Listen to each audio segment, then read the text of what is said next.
Handa na ba kayo sa mga nakakakilabot na prediksyon ni Nostradamus sa 2025? Isang asteroid na posibleng bumagsak sa mundo, panibagong salot sa UK, katapusan ng digmaan sa Russia at Ukraine at mga natural na sakuna sa Brazil.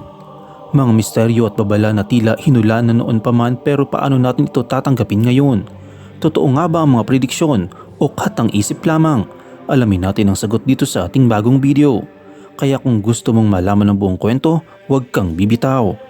Ito ang Kaalaman Studios. Mag-subscribe, comment at share para sa marami pang kaalaman videos para sa iyo.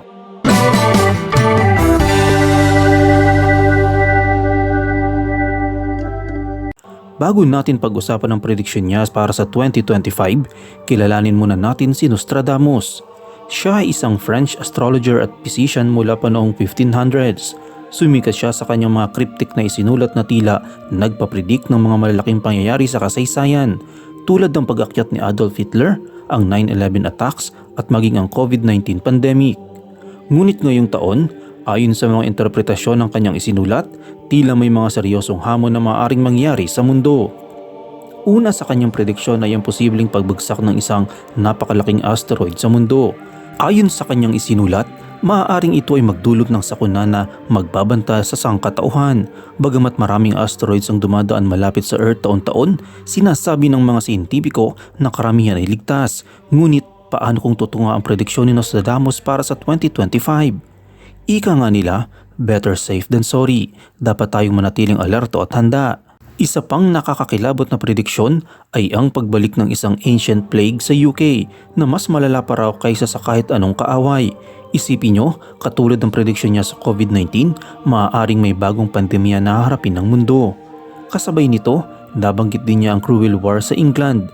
Ano kaya magiging epekto nito sa Europa at sa buong mundo? Ngunit hindi lang puro negatibong prediksyon ni Nostradamus.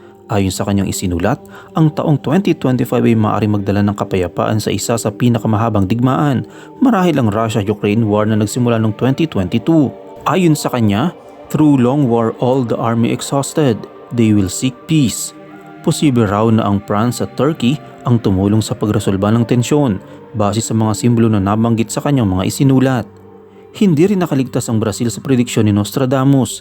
Tinawag niya itong Guardian of the World, ngunit sinasabing maaaring magkaroon ng matinding pagbaha at posibleng volcanic activity dahil sa epekto ng climate change. Isinulat niya, it will be seized and plunged into the tub, forced to drink waters poisoned by sulfur. Nakakatakot isipin, di ba? Paano natin ito dapat tanggapin? Bagamat ang mga prediksyon ni Nostradamus ay hindi direktang maituturing na katotohanan, nagbibigay ito ng paalala na maging handa tayo sa anumang hamon.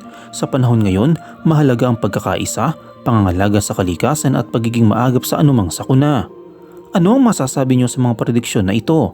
Totoo kaya o haka-haka lang? I-comment nyo ang inyong opinyon sa baba at huwag kalimutang i-like, i-share at mag-subscribe para sa iba pang usapang kaalaman at kasaysayan.